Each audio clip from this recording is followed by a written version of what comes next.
Good evening. Tonight I'd like to read you a short excerpt from another William Heat Moon book. This one's entitled River Horse, A Voyage Across America. This is another travel book, and in this book William Heat Moon travels across America from the East Coast, New York, to Oregon via navigable waterways in a small petrol-powered boat. Along the way, he and his friends have various adventures and they meet some interesting people. And this is one of the people that they meet and that person's story. So, at this point, they've reached Owensboro in Kentucky, and they've gone into a bar where they met a man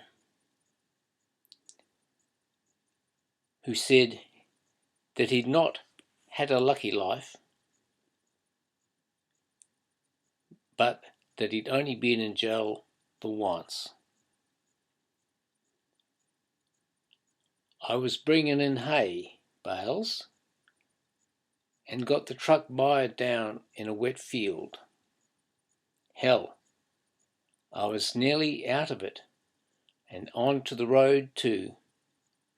I was in a hurry to see my wife. We were separated because she said that I didn't keep my word or take things seriously. God Almighty. I had to get out of that slick fast and be on time. So I took off my overalls and put them under one of the tires.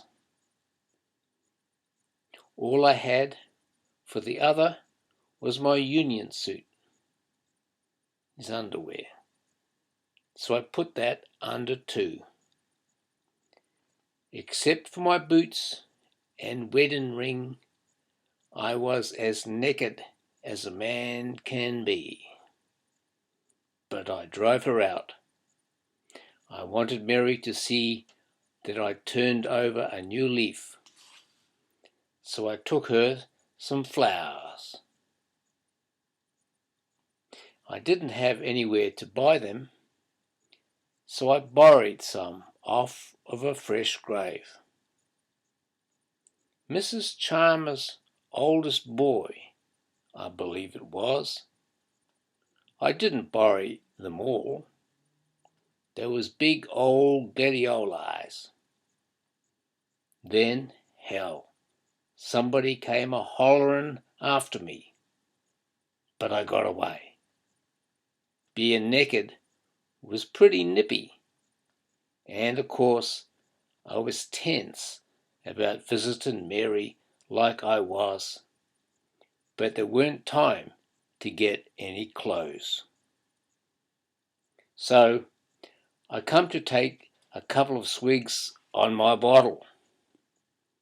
Maybe it was 3 or 4, just to ward off the cold. Anyway, when I got to her place and run up on her porch, I held them gladiolis in front of me.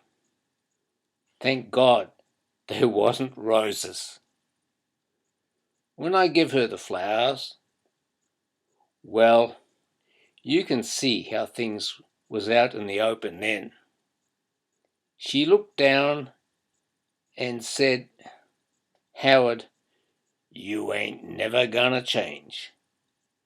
And she throwed them gladiolas at me.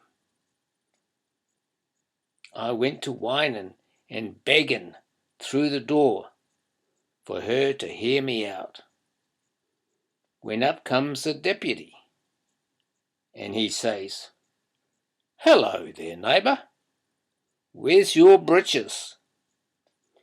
And I told him, out in Peck's field. And he says, well, I believe you, neighbour, but I'm a-gonna have to take you in for stealing off of a dead man. I said, I can't go to jail like this. Well then, neighbour, he says, you'd better gather up them posies again. Hell, they wasn't posies, and God damn it, they fined me $12 for stealing and $6 for public nakedness.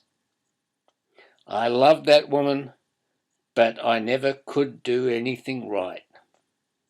When it come to her, I was just snake bit. How's that for a ripper of a yarn? Ah, that's a beauty. Probably the best one in that book. I hope you enjoyed that. I did, and I very much enjoyed reading it. Love to you, love to everybody. Good night, and God bless.